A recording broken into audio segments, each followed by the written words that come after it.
Hey, how's everybody doing? If you meant to click on an original Grown B video, then you have done at least one successful thing in your lifetime. If you did not mean to click on an original Grown B video, then do not click off, because whether you're a casual gamer, a competitive gamer, or just a real hardcore gamer in general, I believe that I have some of the most valuable information that I'm about to bring you here in this commentary.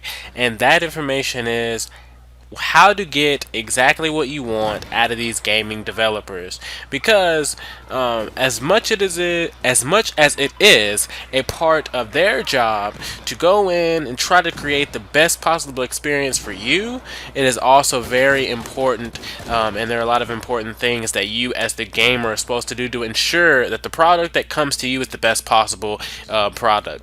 So first and foremost, diving right in, first and foremost, what you need to do when you get a video game, and especially if it's a franchise that's going to continue, is tell the developers, because they're very interactive now, especially with Twitter. You can pretty much get your opinion to the developers, especially if it's a great mass of people. First, what you need to do is tell them what you like.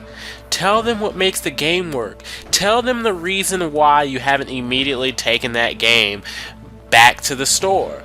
Tell them why you haven't sold it on Craigslist or used it as a coaster or whatever. Make sure they know what they have done correctly. And make sure you let them know that first. Why? Is because they're constantly trying to think of new and innovative ways to create their game, so they're not giving you the same game over and over again. And you want to make sure the elements that you do enjoy aren't left out whenever they're trying to bring you something new. You also want to make sure that in step 2, when you tell them what you do not like, they don't go back and tamper with the things that you actually did like. So getting into what you don't like, make sure that they know. Not necessarily just the things that you don't like, but let them know the things that you think may cause some problems, the things that are tolerable, the things that you really don't like but you know you can live with. And then make sure you also let them know the things that absolutely have to go. That is also an extremely important thing, that the dislike category is broken down to what is tolerable and what has to go. Because at the end of the day, there is no possible way that every single person in the world can be 100% satisfied. And that is why it's important to break it down into those two segments: what is tolerable and what is completely intolerable. Also, when you're trying to communicate what you dislike, it is important to be realistic about what you dislike. Taking first-person shooters for example, you can't use one of your intolerables to say, "Oh God, you just need to remove camping out of this game," because that's a play style. There's nothing that developers can do as far as someone deciding that they want to come and camp into the game. Something that you can use as an intolerable, or something that you can actually target, is say, hey, the way you've created your maps, your map design is really centered on guys getting into little nooks and crannies and then just camping their asses off. You can say things like that, but it's important to be realistic and list things that the developers actually have control of. Because if someone giving the developers a task such as eliminating campers, remember that campers are actually a community as well. Just like run and gunners, just like snipers, just like objective players. And if you have any right to say campers don't deserve to be in this game, then they also have that exact right to say, shit, objective players don't need to be in this game. So that's also another important thing that you all need to think about. The next few steps are extremely important, and this step is being patient. When Battlefield was all fucked off for the first 2 weeks and you couldn't even get past the loading screen, you couldn't even get past the start screen, I was going to their Twitter every day to see just when they really planned on getting an update up. And I saw a guy tweeting them saying, "When do you plan on fixing this? Don't give me that we're working on it bullshit." Well, sir, what do you mean don't give you the "we're working on it"? The only option is for them to work on it. I don't understand what certain people expect when problems arise. I mean, we can't just twinkle our nose and shit just pop up perfect like I Dream of Genie. The world doesn't fucking work like that. Things have to be developed. Things have to be diagnosed.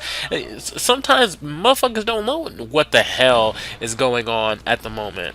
And that's why you have to take a process. Things can't just poof out of nowhere. And that is one of the things that a lot of people need to understand, because sitting there complaining and being angry and saying that you don't want to wait and you don't want to have the patience to see how things are going to turn out or how they're going to try to have solution, then it doesn't help at all.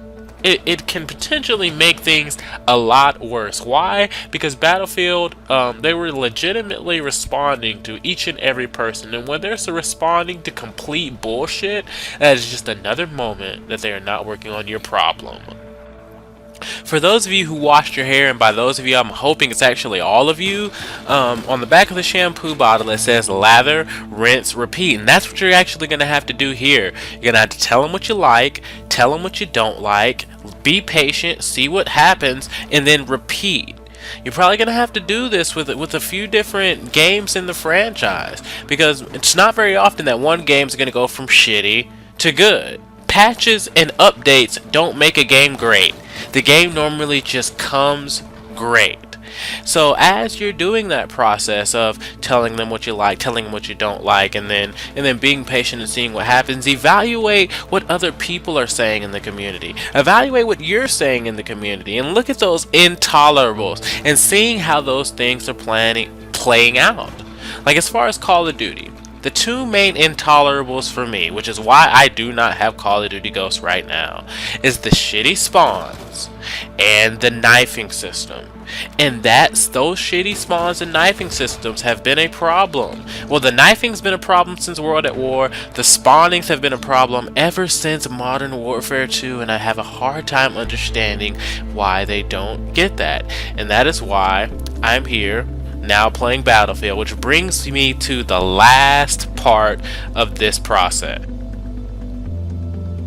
Now, once you get to the point where you're like, you know what, the consensual intolerables are still present in this game and they don't seem like they're going anywhere, this is the most important part for you as the gamer. Stop buying games from that developer. Stop purchasing the games in that series. This is extremely important, because at the end of the day, you and the game developers have a relationship, and it's no different than a relationship that you would have with another person. Say you had a boyfriend or girlfriend and you've been telling he or she for the past few months, hey, I really don't like it when you do this. It really irritates me when you do this. Can you light up on these things? They really irritate me. You know, I know nobody's perfect, but these are the things that I just really don't like.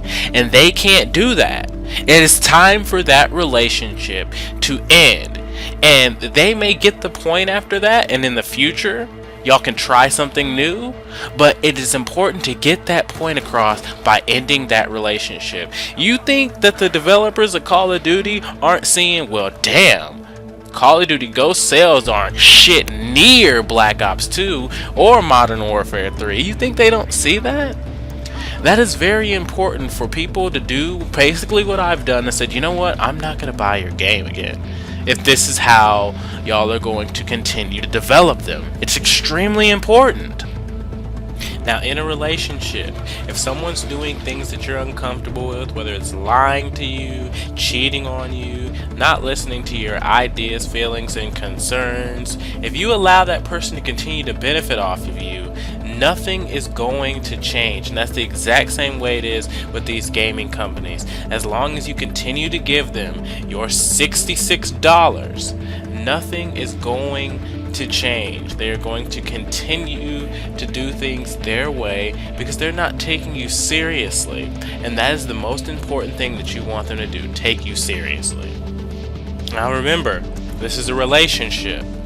And 75% of relationships fail because of bad communication. Let's see if we can get this one back on track. My comment box is now open.